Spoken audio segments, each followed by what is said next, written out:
stand by for action.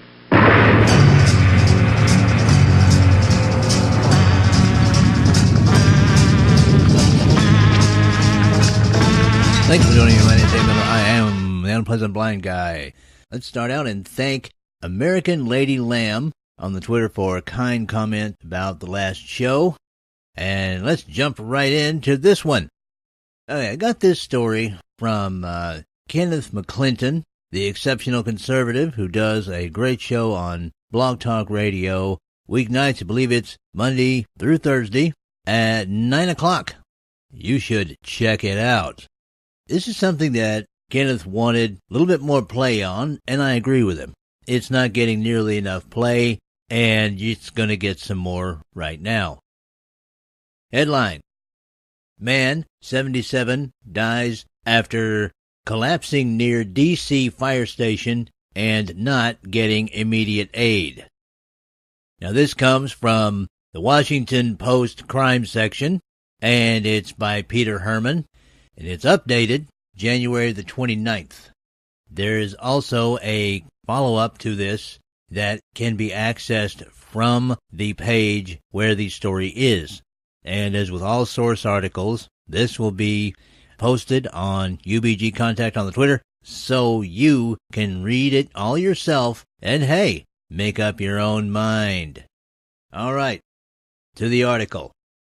3 times people banged on the door of the Northeast Washington firehouse seeking help for a man who had collapsed. Each time, the rescuers inside turned them away. In a nearby parking lot, Marie Mills cradled her 77-year-old father in her arms. Help is on the way, she told him. There are firefighters right across the street. But the firefighters didn't come. When she spotted one standing in an open bay door, she ran to the curb. "Can you just come and help my dad?" she screamed. "What are you going to do, let my dad die in the street?"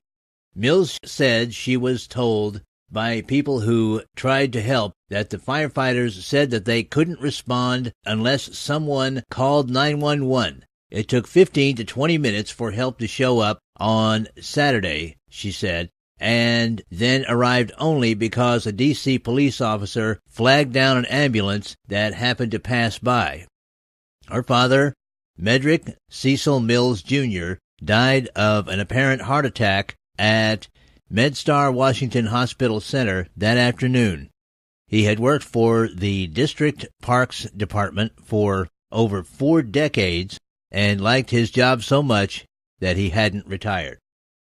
There are no words to describe how this city has failed, Mills said on Wednesday. District authorities are investigating Mills' death and have ordered 15 firefighters on duty the day of for questioning. One was told to drive in from his home in Pennsylvania.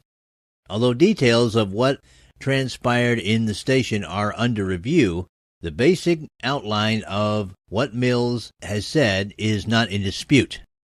The incident was first reported by WTTC-TV Channel 5. I'm quite disturbed and disappointed by what appears to be an inappropriate response, said Paul A. Quander, Jr., the deputy mayor for public safety. Mr. Mills was someone that worked for the district for a number of years, and the pain and the anguish that the family has gone through is unacceptable. There will be no rush to judgment, but we will be thorough, we will be precise, and then we will act. Quander said nothing should stop a firefighter from helping someone in distress. They don't wait to be called, he said. We should have responded to this incident. D.C. Mayor Vincent C. Gray said that appropriate action should be taken against anyone found to have acted contrary to the job's responsibilities. Frankly, on its face, it's really hard to accept what happened here, he said.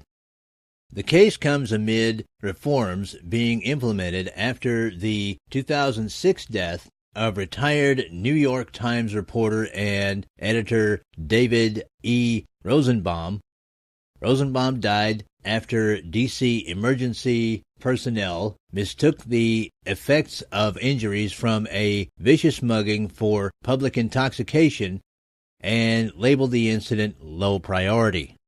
The district's fire department and its chief, Kenneth B. Ellerby, more recently have faced scrutiny after problems that raised questions about patient care. On New Year's Day, 2013, a 71-year-old man died of a heart attack after waiting more than 30 minutes for an ambulance on a day when one-third of the firefighters on duty had called in sick. And in March, a D.C. police officer who was struck by a car waited 15 minutes for an ambulance. Authorities later found that 3 ambulances were temporarily out of service.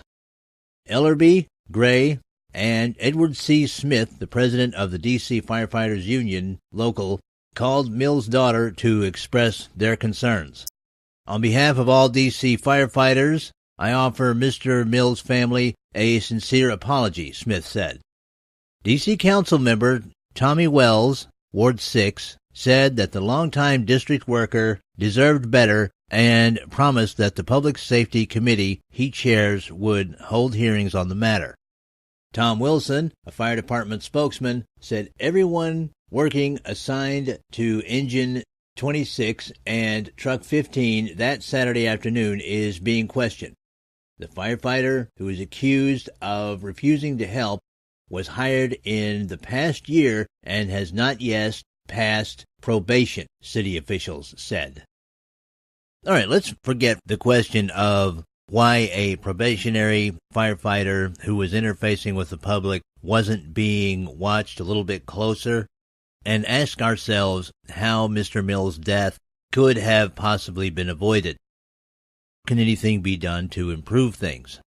Now, the sad reality is that no system can be set up that will absolutely ensure that there will never be incidents of this kind ever again. Sometimes, regardless of the way things are set up, people do fall through the cracks, and that's a tragedy. But that doesn't mean that you don't try, and that doesn't mean that you don't search for alternatives. And there are alternatives in this case. One alternative is to hire out contractors to do the firefighting. This is done in smaller cities and towns across the United States of America. This might actually be a means whereby the people have a little bit more control over what their own fire department is doing.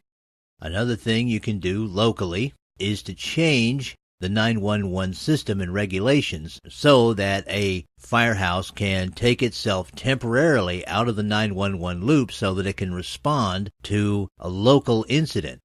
That's very easily done. And the last thing, this, in my opinion, needs to be done for first responders, fire, police, everyone like that, is civilian review boards that are elected, that have term limits, and yes, that have the power to fire officials that do not do their jobs. And yes, I understand that a lot of first responders vehemently oppose this last solution.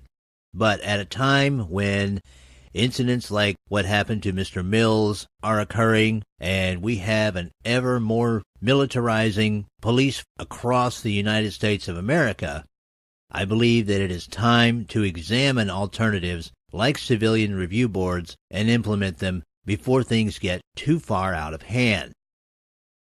Now let's get to something slightly happier, this time's Awesome American. I believe someone deserves to have recognition because they tried to do a job when some of their fellow first responders didn't. This time's Awesome American is Chula Vista, California firefighter Jacob Gregor. That's Gregoir.